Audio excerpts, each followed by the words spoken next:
ஒரு சிறிய கிராமத்தில் அஹ்மத் என்ற சிறுவன் வாழ்ந்து வந்தான். அவன் மிகவும் நல்ல மனம் கொண்டவனும் நேர்மையாக வாழ விரும்புகிறவனும் ஆவான். அவன் பெற்றோர் எப்போதும் அவனுக்கு நல்ல நெறிகளையும் இஸ்லாமிய போதனைகளையும் கற்றுக் கொடுத்தனர்.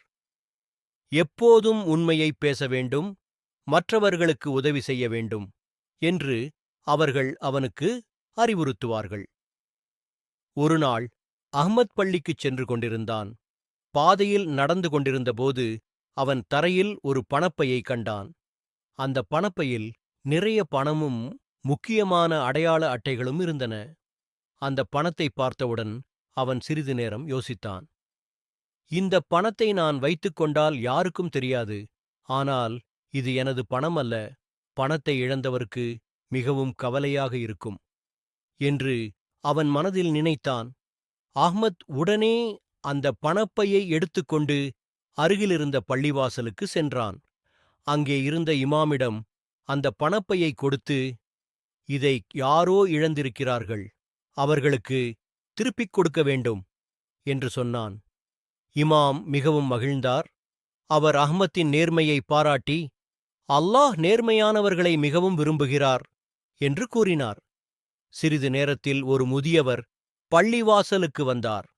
அவர் மிகவும் கவலையுடன் இருந்தார். அவர்தான் அந்த பணப்பையை இழந்தவர் என்று தெரிந்தது.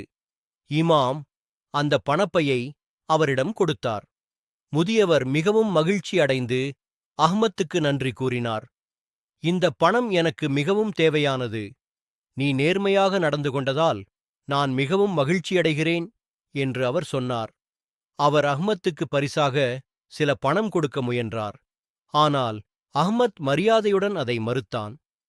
நான் இதை அல்லாஹ்வின் மகிழ்ச்சிக்காக செய்தேன், எனக்கு பரிசு தேவையில்லை என்று அவன் கூறினான். இதைக் கேட்ட அனைவரும் அவனை பாராட்டினர்.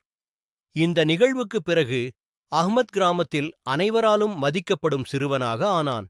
அவன் நேர்மையும் நல்ல மனமும் மற்றவர்களுக்கு ஒரு நல்ல உதாரணமாக இருந்தது. கதை சொல்லும் பாடம்: நாம் எப்போதும் நேர்மையாக இருக்க வேண்டும். மற்றவர்களின் பொருளை எடுத்துக் கொள்ளாமல் உண்மையுடன் வாழ்வது இஸ்லாம் நமக்கு கற்றுத்தரும் முக்கியமான நெறியாகும். அல்லாஹ் நேர்மையானவர்களை நேசிக்கிறார் மற்றும் அவர்களுக்கு நன்மை அளிக்கிறார்.